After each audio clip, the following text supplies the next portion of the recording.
you familiar with some of the literature on the civil rights period and all that, or whatever?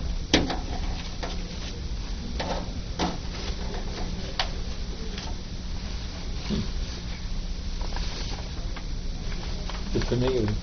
Well, you can keep that, or people looking at it, or whatever. You see, I have other topics.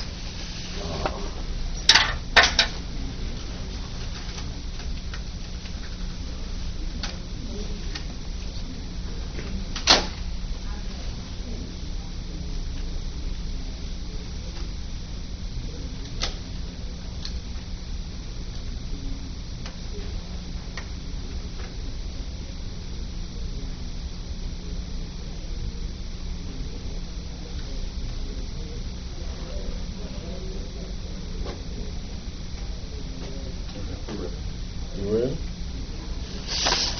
Okay, he says we're ready.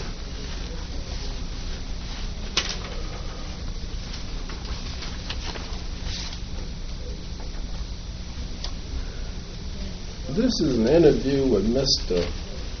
John Heyman for the Jackson State University Civil Rights Collection by Emanuel J. Abston. Mr. Heyman is in the Mississippi East Center at Jackson State University, and the time is 2:20 p.m. Good afternoon, Mr. Heyman. It's also the 23rd of March. Yes, March 23rd, 2007. Yes. All right. Few questions here about your personal life and the life to start up. What is your hometown? I'm not sure I have any.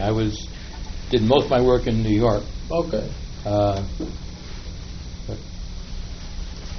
Jackson now is, and for a while, Cape Cod and Amherst in Massachusetts was. Moved around a bit. All right. So now you spent the formative years in New York State? Yeah. And you pursued you attended high school and the college where? College was Columbia. Okay. Columbia University. Columbia University. All right. And you pursued what major?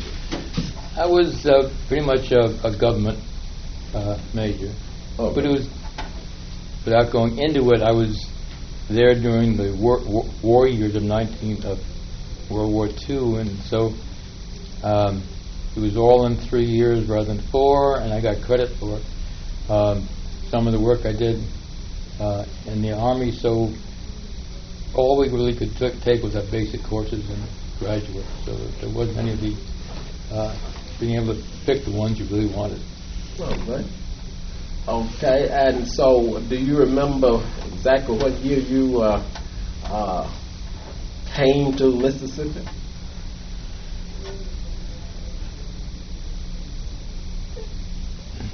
Yes, I do. Could I perhaps start before as to maybe why I came to Mississippi and how I got involved in the movement? Do that. All right, do that then. Because this is that'd be interesting. This is an interesting year for me. Yes. Because 2007 marks the 60th anniversary of my involvement in the movement. All right. It's going to be a long time. Yes. And this is also my 40th year of being on the board of Tulu. So these are 2 interesting years. Yes. How I got started, I graduated from college, and I was asked to join the board of an organization called NSFNS, National Scholarship Service and Fund for Negro Students. There were very few black organizations back then. There was the NAA and maybe this. And what we did 3 things. We went to various colleges, white colleges around the country, not the South, and twisted their arms so they would admit black students. We were quite successful. Okay. Number 2, we got to go around the country looking for black students who, despite their horrible education, could make it in these white universities. Mm-hmm. And the 3rd thing we had to do then is raise scholarship money for them. All right. So it was interesting, and the members of that board were so impressive. It was really the first time I spent quality time with interesting, wonderful black people, and it blew my mind. Mm-hmm. And with some of them I worked all my life. Dr. Kenneth Clark, who you may know him. Yes. Well, I was his friend for 59 years because he died this past year. Yes. And he was the best man at my wedding, and we have a long, long history. And that got me started. Ooh. The second thing that happened while working with Ken and the others, and this was now beginning of the 50s, mm-hmm. there were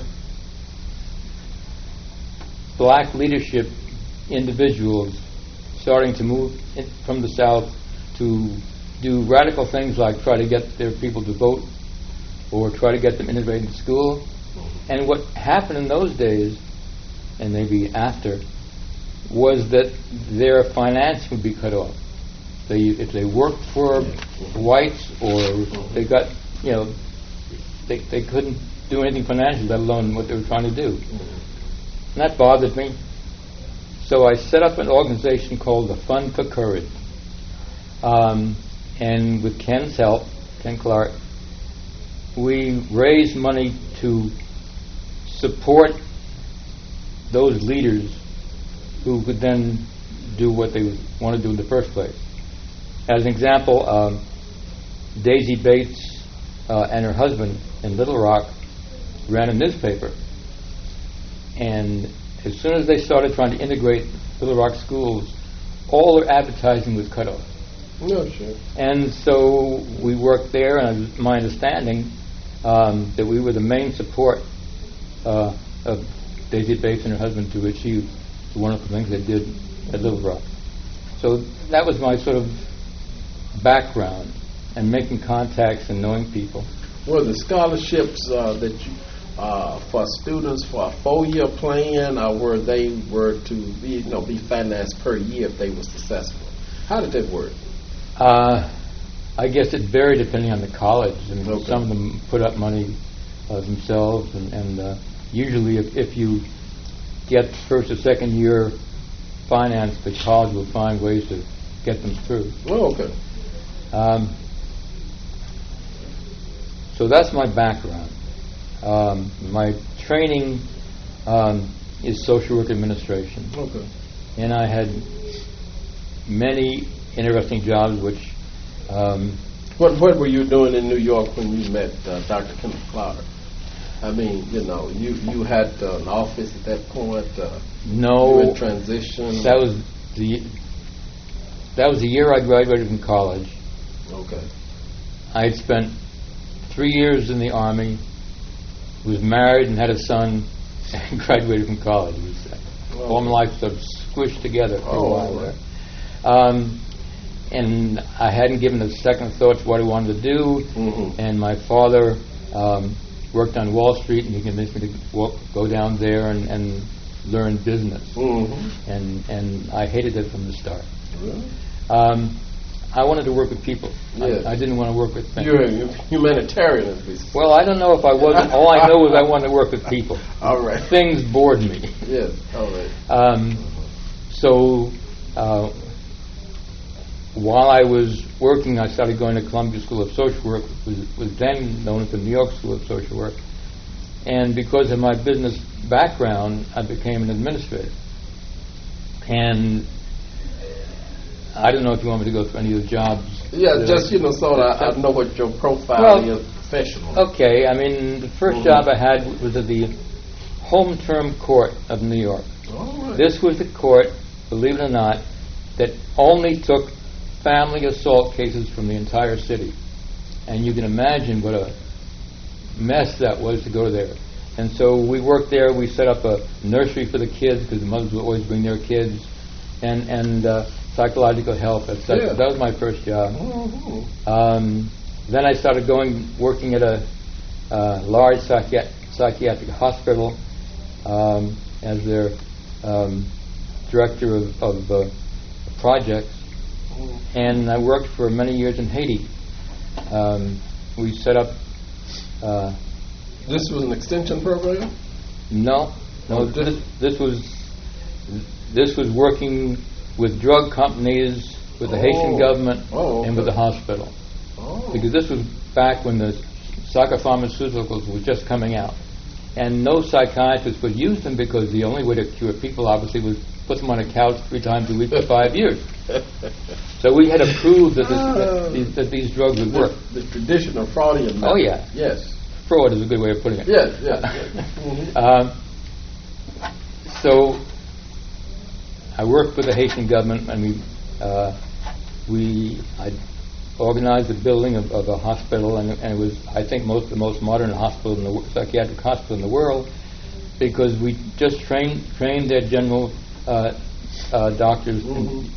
There was only one psychiatrist in Haiti at the time, and he was Secretary of State. Really? I've always said that was the only Secretary of State ever trained for the job.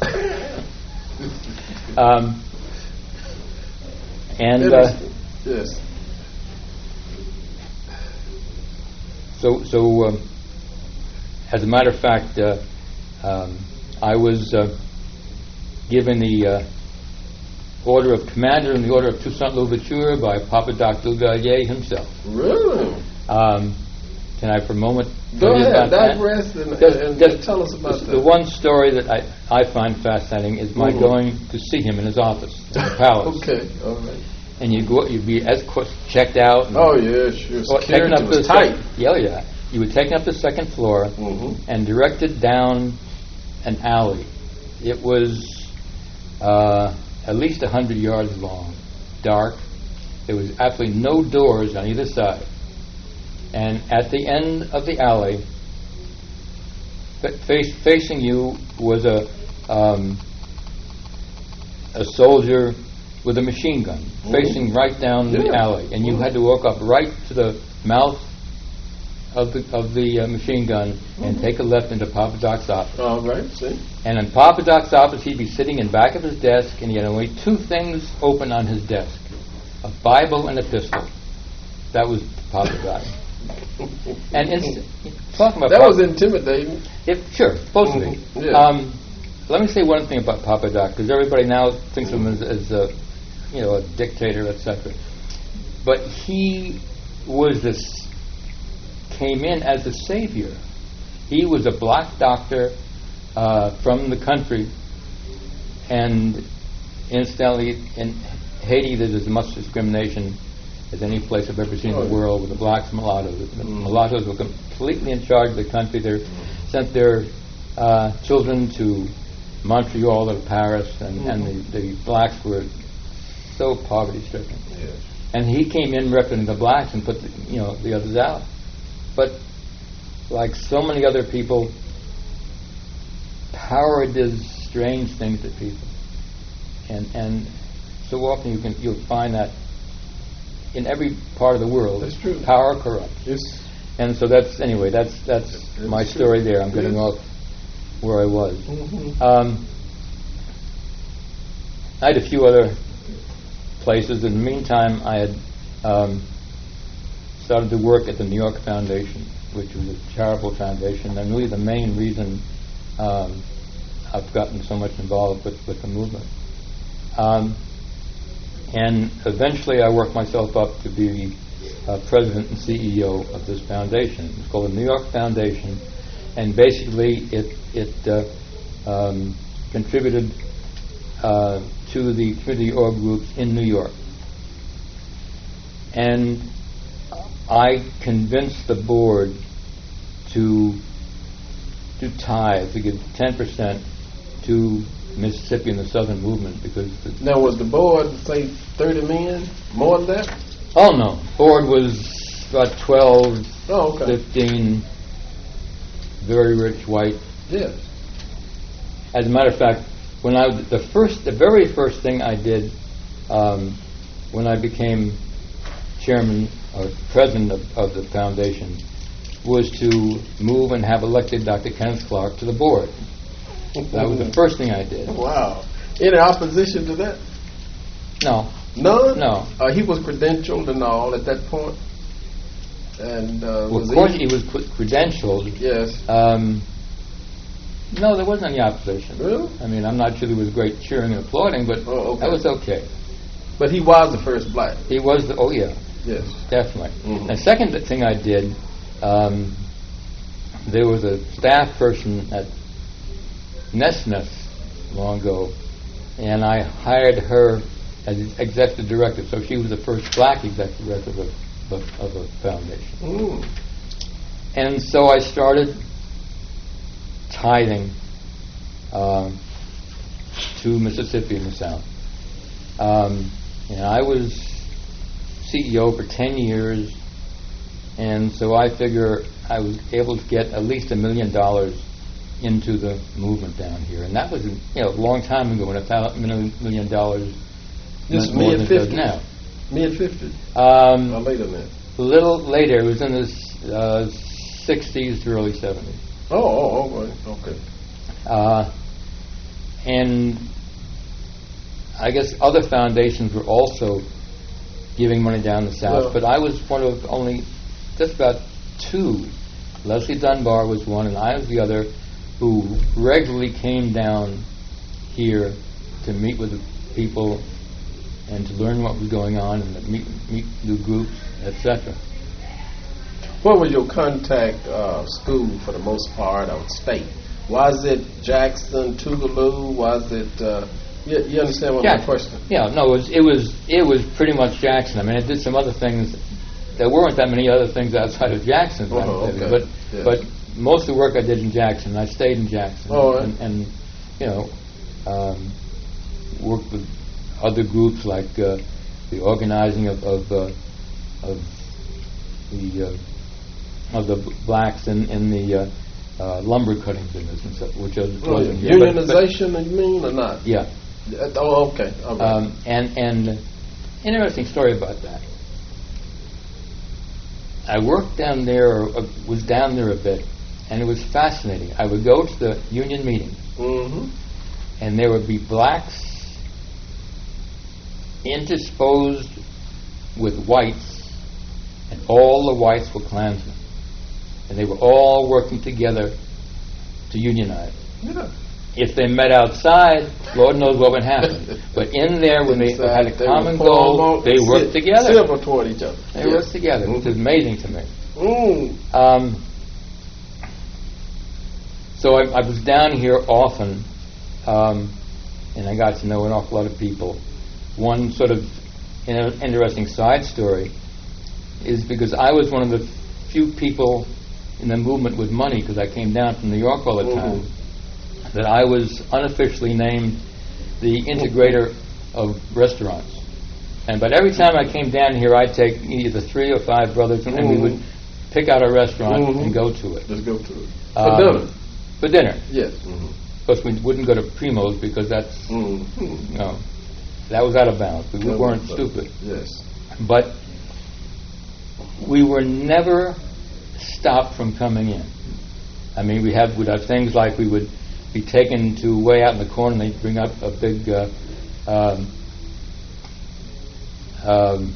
curtain, pull it around us.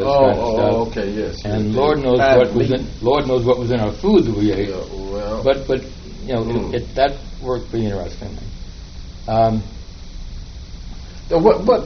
Just cite one restaurant at least that you all. Do you recall what 1 or 2 restaurants you all were able to? No, I don't remember them. Primo, like you said, was the upper. No. Oh no. It was not upper. It was Klan. That's the reason why. Yeah. Oh, okay, all right. I I thought that might have been the aristocratic restaurant at that point. Well, maybe aristocratic for the top Klansmen, but I don't know. Okay. And I'm not, Wow. That's that. Really? I mean, in case I get sued by them, that's the story that we understood, that this was Klan property, and so we didn't go near it. But that was sort of an interesting. Another question before you move from there, though. Were you successful in unionizing this group to some degree? It fizzled. You mean the unionization of the lumbermen and all of that? How did that pan out? You attempted that for about 1 year or so, or what? It was done for a few years, but I think basically it fizzled out. Yes. This is pulp wood, and Yeah, what would happen is they would cut their wood, they would take it to the scales, sure, and they would get screwed on the weight. Yes, right. All that kind of stuff. But anyway, I would guess hopefully get help, but I don't think there's any ongoing union from those days. No, I don't think so. One of the other ways I help, or perhaps two ways, whenever I would spend about a week down here, at least once a month, maybe more, and I'd always go from here, the oven of the South, to the oasis of the South, Atlanta. And I would spend time with Vernon Jordan, who was a very close friend of mine, and report to him about everything going on in the state. So he was well aware, and he used that for his good work. Mm-hmm. And the second thing I did was when I went back to the New York area, there were a lot of foundations there, some of whom tended to make grants down here, but as far as I know, almost none of them would come down. Mm-hmm. So I would Stokes Phelps Fund. What about that one? Did y'all have any liaison with? I didn't. No, I didn't. You did not. Oh, not that one. Yeah. No. So that I was able to pass on words like that. So, really, that's my story. Mm-hmm. When I left the foundation, I took 2 half-time jobs. One, I became a fundraiser for the ACLU, and 2, I became a senior associate for Clark Associates. Back in those days, the large white corporations were looking around saying, hey, maybe we should hire some of them, but not in menial positions. Mm-hmm. And they said, how do we do it? Mm-hmm. Mm-hmm. So they would hire Ken Clark and Associates to help them find the blacks they needed, know what to do, etc., like that. Yes. So it was an interesting job. And then Ronald Reagan was elected president. He got elected like every other one does in November. Mm. And I started to stew. I said, all the advantages that we've gotten are now going to be cut back. So he got elected in November. I quit my jobs, and before Christmas I was moved back down to Jackson. And I lived here for about 5 years. I wanted to come right away because I wanted to be the first down for the second movement. Mm-hmm. But there wasn't, as you know, any second movement. And what I learned was that people will literally give their lives to achieve something. But when that is slowly taken away, eroded, they sort of hold up in a ball and try to protect what they have and not organize and meet. Yeah. So, but anyway, I was down here and worked down here and spent some time in here, and then in '85, my wife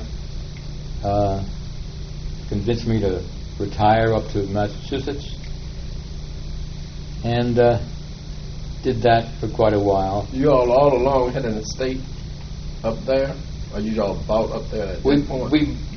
First of all, we bought a house on Cape Cod, mm-hmm. and then we moved to Amherst, where all the colleges are. And last year, I decided I just want to move back down here, because up there it was nice and the weather was nice, but the people I didn't know. You didn't know. Yeah. So after 23 years away from Mississippi, I made up 2 lists. I made up a list of all the friends in Massachusetts that I wanted to stay in touch with, and all the friends in Mississippi that I wanted to get back in touch with. The Mississippi list was 6 times as long as the Massachusetts list, and that was after 22 years. No question. There's a wonderful feeling down here of openness and friendship, and I'm glad I'm back. Now, let's focus in on your liaison or relationship with Tougaloo College and the like, and the president. Wasn't the president at that point initially white? George Owens was the president at that point? No, he was acting president at that point. Oh, right. The last of the white presidents had just retired or something, and George was appointed because they weren't sure about having a black president, so he was appointed as acting president. And after 2 years, and I was there at the time, he was elected president. And he was just a wonderful, fantastic man. Yes, they moved him up from being business manager. I believe he knew the university, and he was a logical choice and the like. What about Dr. Berinsky, those other men who had high profiles on the campus? You knew him very well? I knew Ernst very well. Oh, you did? As a matter of fact, I'm proud to say that I was his bartender at all his parties. And that's a great honor. All right. That is true. He knew a lot of people. Ernst, many people die that you know. Yes. And of those people that die, there are certain ones you never forget. They just, you remember them, whatever it is. And Ernst is one of those people. Matter of fact, my wife and I were with him when he died at the hospital. He died in Jackson, didn't he? Yeah. Sure. Yeah. Just a wonderful person. And he groomed a lot of, not groomed as much as thought to it, that a lot of the distinguished graduates get graduate appointments in our school. Dr. Joyce Ladner, among others. Definitely. I'm sure that you have followed her career. Oh, sure. Any comment on that?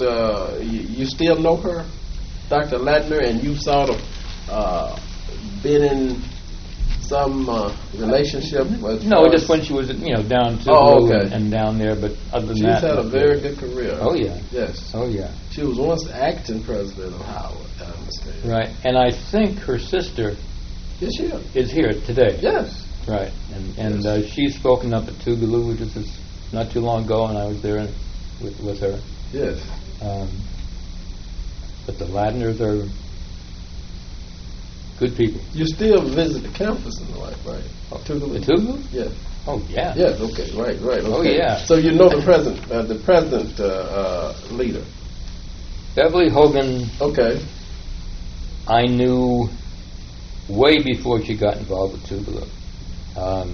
She was executive director of the Mississippi Mental Health Association. Mm-hmm. And I worked with her back then, and that was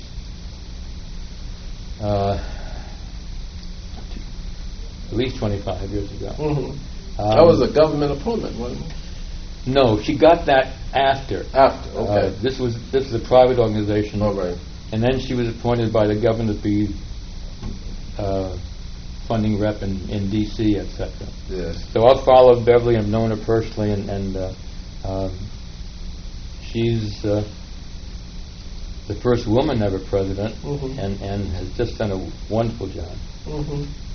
Now, do you envision this conference as being a kind of reunion of all the veterans? What's your comment on that? This is your first, or this is your second? No, this is my first. Oh, okay. You were not here last year? No. All right. I wasn't, I was living up in Massachusetts and couldn't come down. Mm-hmm. I see it as two things. One, as a social get-together, rejoining, re-talking, which in itself is great. But I also see us trying to make some decisions about where we as a group, and an enlarged group, can move next. One of the areas that I'm concerned with is the lack of knowledge in school kids and college kids about what happened down here. Two water fountains, what do you mean? I mean, there's no understanding. And that's necessary. At the same time, I'm bothered by the fact, and it's not just in the black school, in the white school as well, but at Tougaloo, we went from the black movement to the money movement. And now, I don't want to say all the students, but so many of them have one goal. They want to make their bread out there and do that. Mm-hmm. And it seems to me that there has to be an understanding that we have to help our brothers in whatever way we can. Mm-hmm. As volunteer work, as full-time, it doesn't matter. Reaching back and also community work. That's right. Yeah. And once you have that going, then maybe you can get them involved in the movement. But just to get them in the movement straight without that, to me, is most difficult. So I think, all those things we can, I guess, over time hopefully develop some kind of methodology. What kind of process would you recommend to maybe see that this get institutionalized to some degree? Maybe blacks do somewhat alienate themselves after they get that degree and never look back, so to speak. Is there a process that maybe cross the line? I'm not just saying it's black-white issue, but I do believe it happens even in the white. Oh, sure. In the white community equally so. Can that be a process of some sort that you think educationally can be put to? Well, with so many things like that, yes. My feeling is it has to start almost from the crib.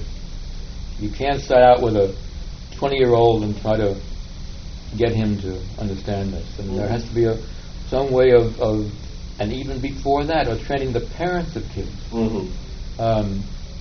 to go in this movement. I mean, you can start various places, but in so many of these things, I think you have to start way young.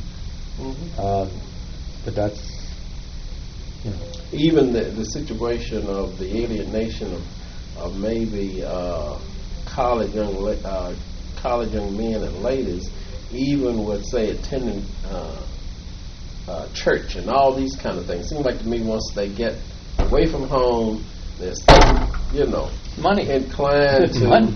Just.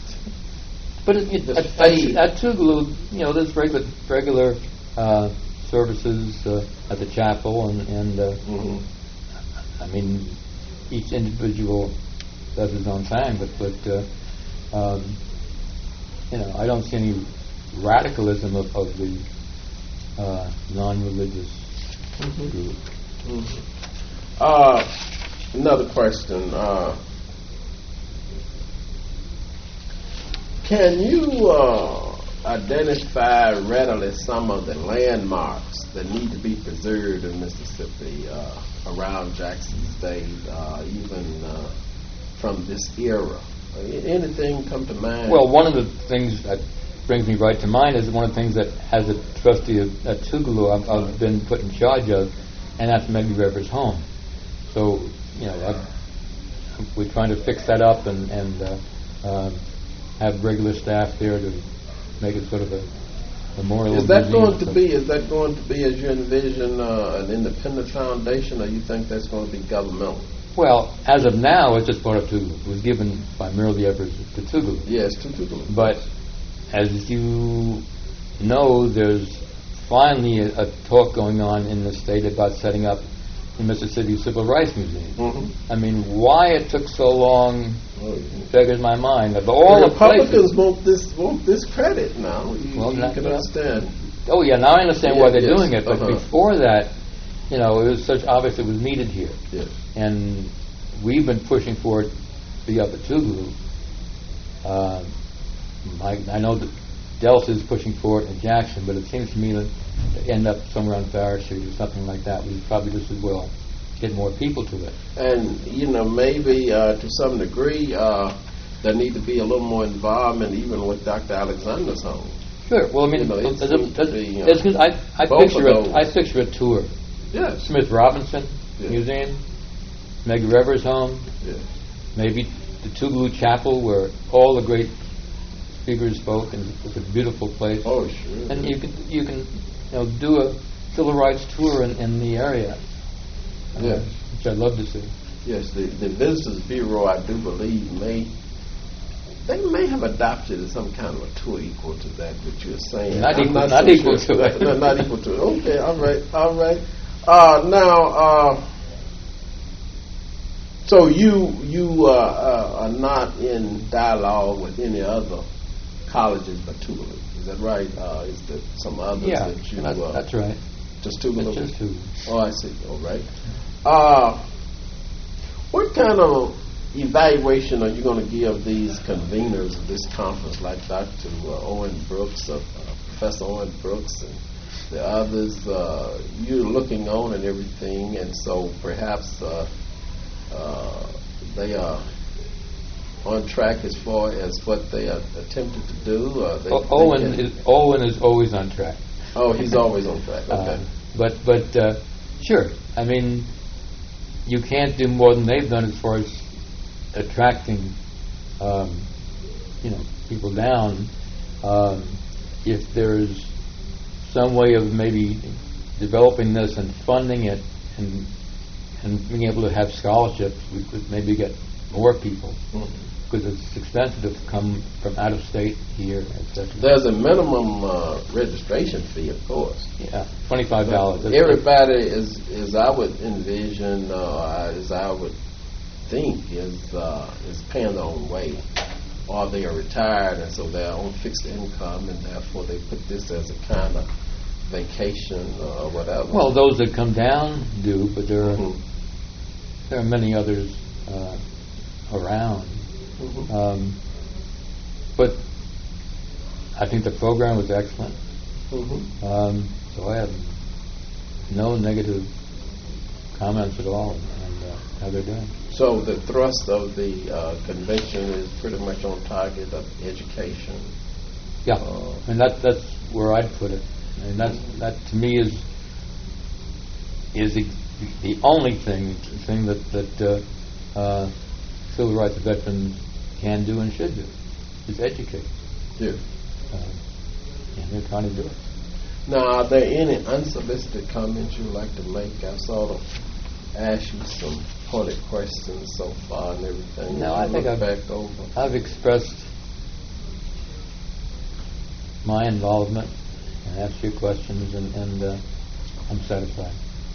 Now, Dr. Kenneth Clark's legacy is pretty much established, you think? You mentioned him, and certainly he is one of the foremost psychologists, I suppose, in that era. Well, I'll tell you one personal story about Ken. Okay. I'll make it short. Yes. I knew him very well. Yes.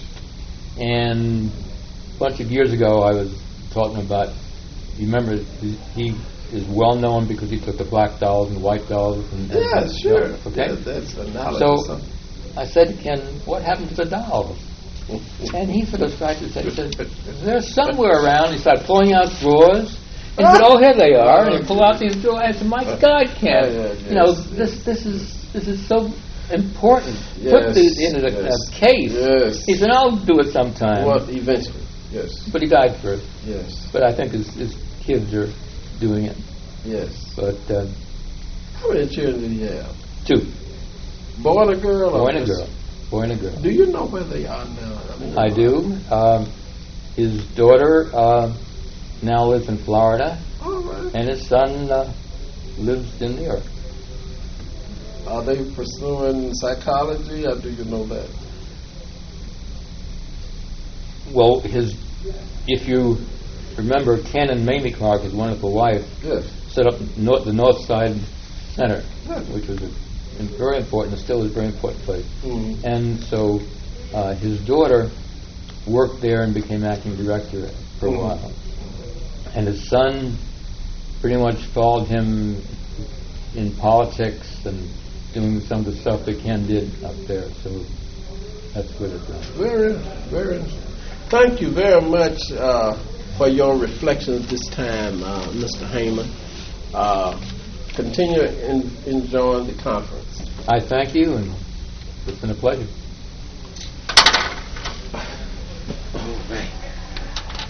All right. So you're here to Sunday? You going back tomorrow? When are you back? I keep thinking that you're back in New York. I mean, you said that 3 times.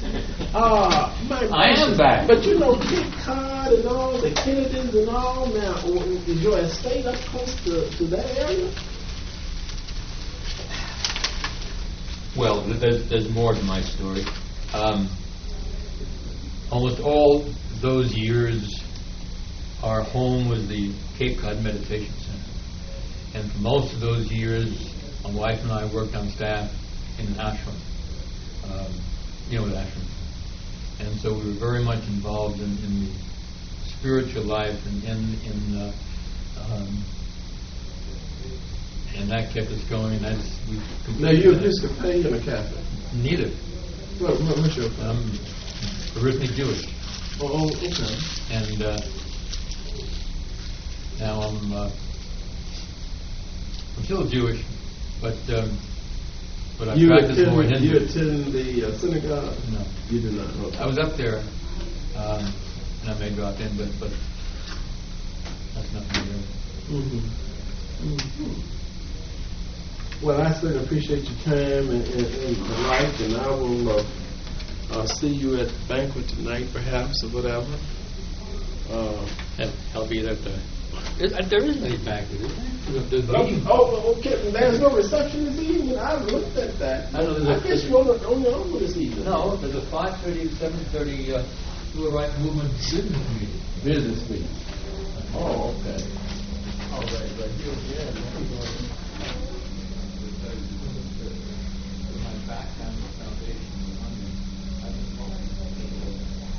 Who's this now? What?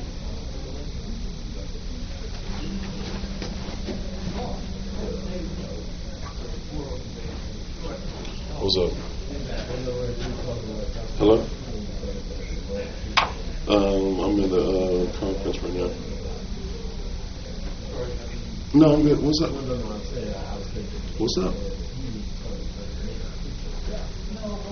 Did you want something? I got to work tomorrow. I don't know. Well, what's going on? Call Sean to see what he said. I don't know if he might be leaving.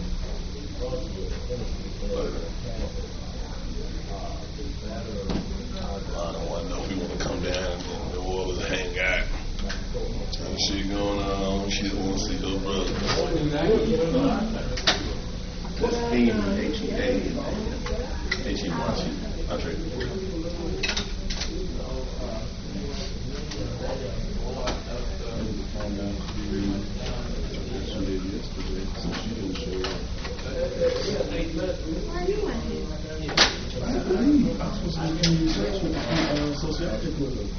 They ended up canceling it.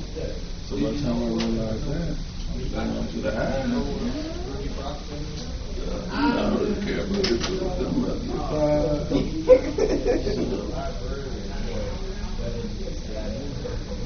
Were you here with them last weekend? I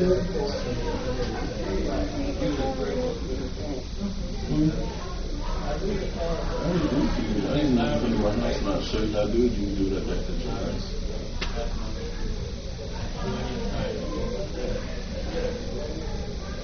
I have used the library more so, but now that the archive is down there, I gave you that Get paid. that is my major volunteer. People who were in that class. These new place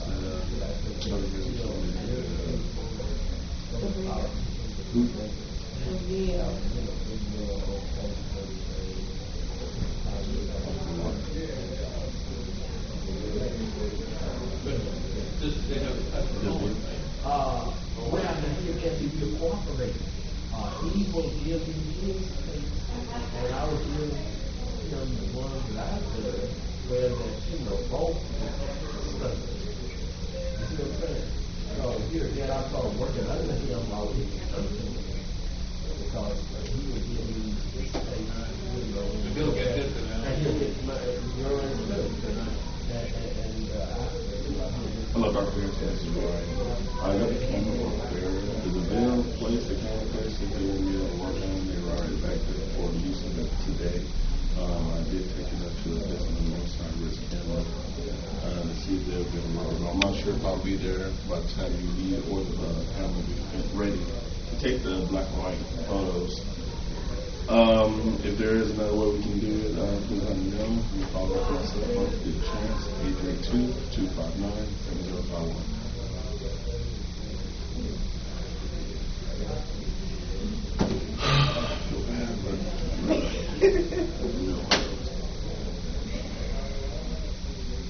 I'm ready to go ahead and say, Ryan, your money's run out. What's that? It's been a pleasure. Thank you very much. Holler at you. I'm cool.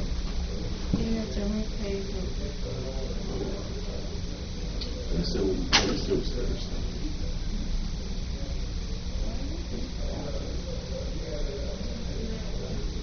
Still making my money. The money I get from this job, that's just this little spending money, tell you the truth. I ain't trying to sound all like I'm balling and everything, but I am.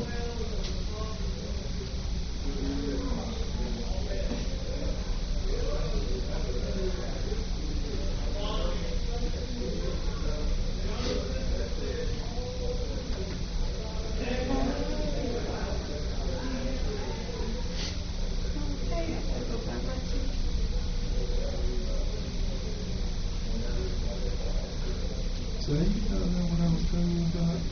You staying in Taiwan and then going to China? Oh, girl, where y'all staying in China? On campus or in a hotel? Stay at a hotel. No, I don't want to do that. I want to come back. You tell me, I really want you to write down how much all this I will found cost. out the trip is just a month. Oh, so it's no overlap? They showed it. So how long have you been home 3 weeks. I'll be on before you go to China? Wait, no. How long have you been in Taiwan? 3 weeks. Okay, and how long when you get home back to Jackson, Hazelhurst, will you go to China? Maybe 30 years will be back. Hmm? 30 years will be back. When y'all leave for China? Oh, man. So the whole month of June you're in Jackson? Yeah. Oh. See, I was under the assumption that... Well, see, I was too. Oh, okay. I went to my meeting yesterday and they showed me the time.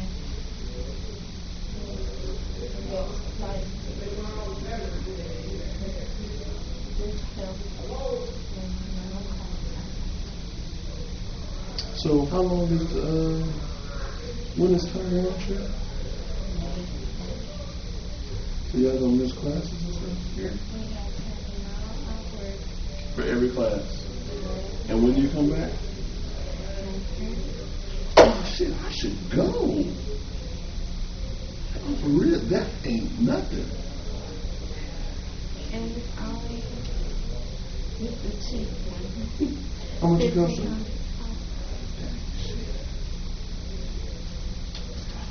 Yeah, I got scholarship or not?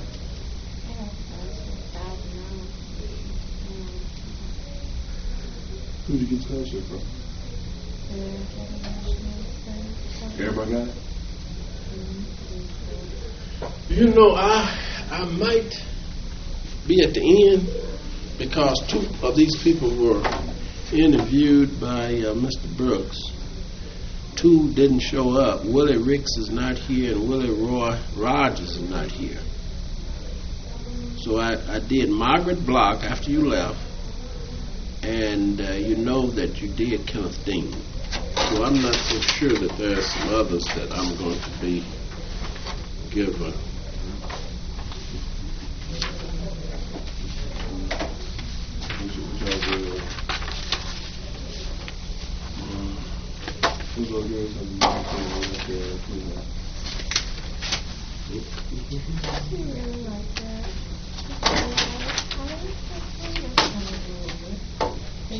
Did you cut this or no? You cut that out? Sure do. Okay, well.